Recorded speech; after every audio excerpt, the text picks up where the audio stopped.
America's first competition talk show. The hub is engaging. Talk life. You can take a picture of something you see. Good day and welcome to America's first competition talk show. I am Joel Aaron, your host. High atop the Capitol Grill overlooking at Buckhead in Atlanta, Georgia. It is Wednesday, April 7th, 2010. I'm joined by Jessica, Jamie, Barry, and Lee on the panel today, and all week long we'll have a face-off debate a little bit later in this first segment to talk a little bit about an issue going on in the news right now. We'll pair off Jessica against Barry and see which one can duke it out to be the crown achiever of the week, and we need your votes on YouTube for that.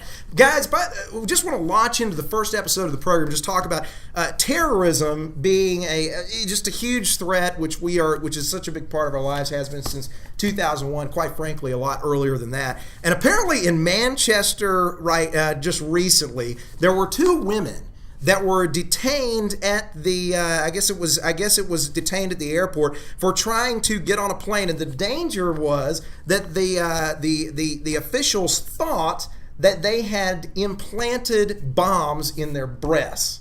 You remember the boxer briefs bomber back in January? We had Umar Abdul, whatever the hell his name was. We had him, and then we had these guys.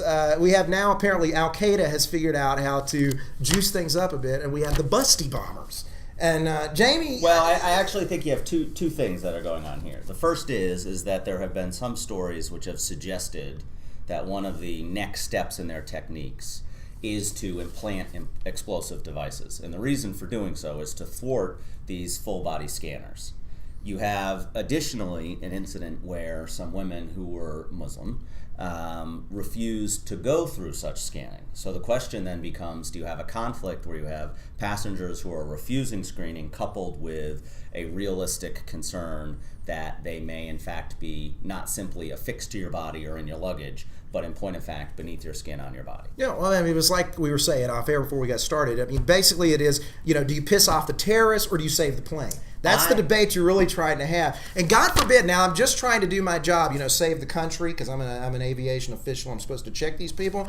And I get slapped for sexual harassment now. And all I'm trying to do is save the plane. No. Well, Barry? Joel. Okay. Barry? I've been thinking about this. And I've been thinking, how do you train for this? How do you train the security agents? And I was thinking, where do you go that you can see women with larger breasts? And how do you detonate a breast bomb? How do you detonate a breast? Well, the larger breasts that are easily visible that you can determine are they good or not. And I was thinking strip clubs. The Cheetah, the Dollhouse, Tattletales. These are America's new bulwark on terrorism, and we need to go there, and we need to get guys that are going on a regular basis because lesbians are fine. So we're training our FAA officials at strip clubs. Yeah, exactly. It's a brave new world. They can. How exactly do they know that they have large breasts if they're under the burqa? That's the question I have. Is how exactly are they going to ever be able to identify? Now, I actually have a solution for this, which actually I thought was a practical solution for a long time, is dogs.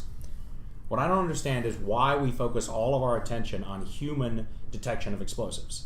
We've used dogs to detect drugs. They use little beagles when you come in overseas to detect agricultural products. There's absolutely no reason why we can't use that now. And you actually have the additional advantage of Islam actually has a stricture against dogs, considering them unclean. You don't see them in most majority Muslim countries.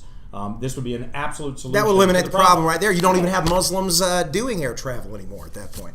Jessica, you're the woman on the program. You've got to get your 2 cents in here on this topic. Well, I find this to be quite frightening, but I also, now we've got breast implants being bombed. Next thing you know, we're going to have testicles to be bombed. And dogs are used to sniffing in those areas, so you're absolutely right. Exactly. They're right in their element. Actually, and Umar was in his boxer briefs. So I want to move on because you raise a really good point right now about how do we... the whole question is over privacy. And they're rolling this out in the U.S. right now. They're rolling out these scanners that are basically, the danger from a lot of privacy experts is that this is a privacy violation. They've rolled it out in 1 or 2 major airports, I think in Phoenix right now, but they're coming to Atlanta, they're coming all over the country. And basically they take a profile of your anatomy when you're walking through the scanner to get on the airplane. So, I mean, people are saying, well, this is a privacy violation because, it does trace every feature of your body, like your genitalia. I don't know what kind of help it actually does Well, to create something? I mean, how do you? I mean, you're trying to locate a gun or a weapon or something. It doesn't do good to have an amoeba formation. If you continue the two primary dangers in air travel for terrorists, one is a weapon, and obviously we've seen that if you have a terrorist who pulls out a weapon on an airplane, chances are nowadays passengers are going to react quickly and violently. So that's not really a tremendous option. A gun, a knife, the explosives are the danger. And a dog's nose is 40,000 times more sensitive than a human nose. Yeah. There's absolutely no way to smuggle explosives on an airplane if dogs are used in the luggage areas, in the security areas, etc. There's no reason not to resort to this. The dogs are available. We put millions of them to death every year in this country. It would seem to be an easy solution. Save a dog, save a plane. And I just want to make the recommendation that you should be very suspicious of any physician who recommends that you go to an IED cup. All right, this is the final word. Do we want the final word? I mean, basically the question is how do we protect privacy and maintain security, Jessica? I don't think you can. I think if these two women who declined to go on the plane, they should not go on the plane. And they should find other means of transportation. It's because of Muslims. What, a camel? Well, recognizable thing. It's the fear factor. You don't know what's happening. Yes.